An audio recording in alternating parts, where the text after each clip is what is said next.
Alright, time for another debatephysics.com video presentation. So in line with some shorter videos on specific subjects related to mostly the kinetic energy theory currently, another video. So physics says, conventional physics says I can have a brick wall and I can throw a ball at it.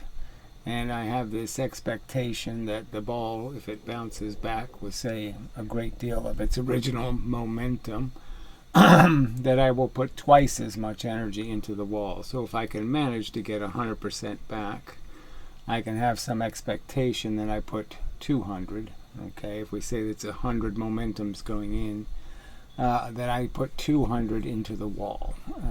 Professor Lewin does this example and says it should give you some troublesome night's sleep, and their answer to it is that yes, this thing doesn't move. I mean, it does have zero velocity, so it's kind of ludicrous to say it has momentum, but their argument is it's connected to the entire Earth and that the entire Earth moves.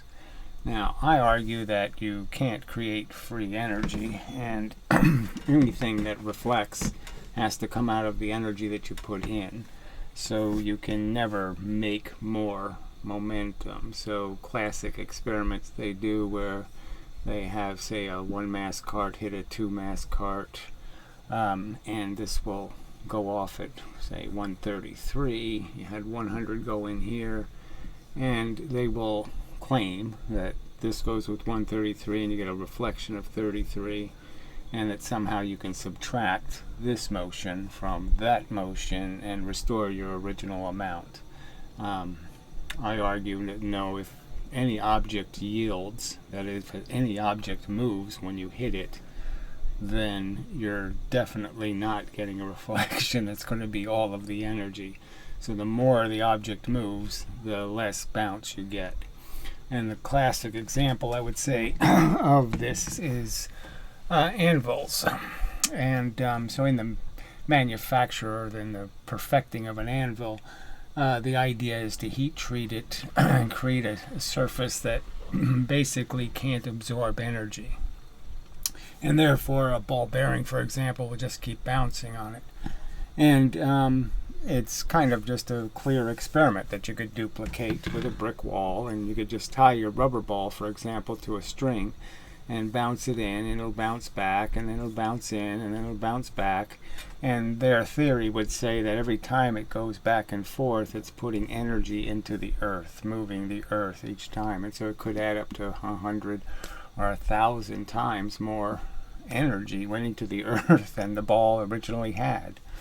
And the same argument can be made for an anvil. So I'll show a couple of anvil examples. And, to emphasize the point that clearly there's no energy going into the anvil. All the energy is in the reflection. And that's all you can do, is reflect energy. You can't both absorb it and reflect it. If there's a reflection, then you didn't get the energy into the other object. If there's no reflection, then you did get the energy in.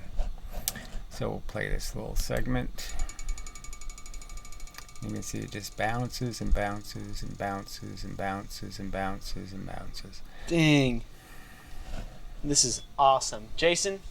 Okay. 3/30 seconds of an inch. And then we did a finish pass at... There it is. Hey, so this is just showing the It's bounce. definitely more consistent. There's better videos, so let me go find one of those. Alright, so this is a test of different anvils, heat treated, not heat treated, and so the thick steel that was heat treated does the best bouncing, so we'll just show that one.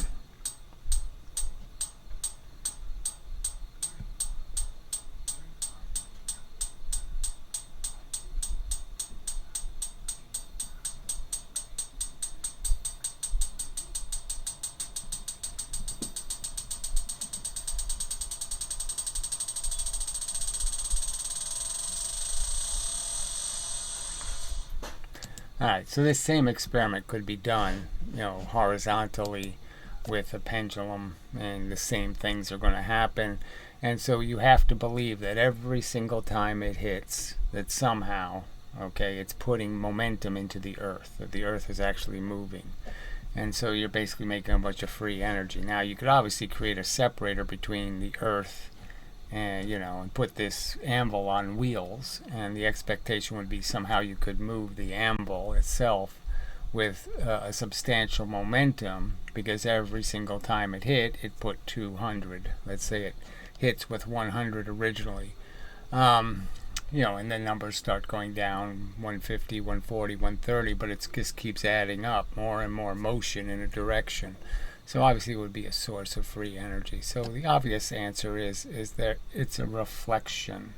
There is no absorption of the energy, and if something does absorb the energy, then you're not going to get a bounce. And that's the simple truth. So we'll leave it at that. And such, and so forth and whatnot. So it's pretty much closes the door on this kinetic energy theory, and certainly on any notion that energy, momentum, can be created, that you can make extra momentum.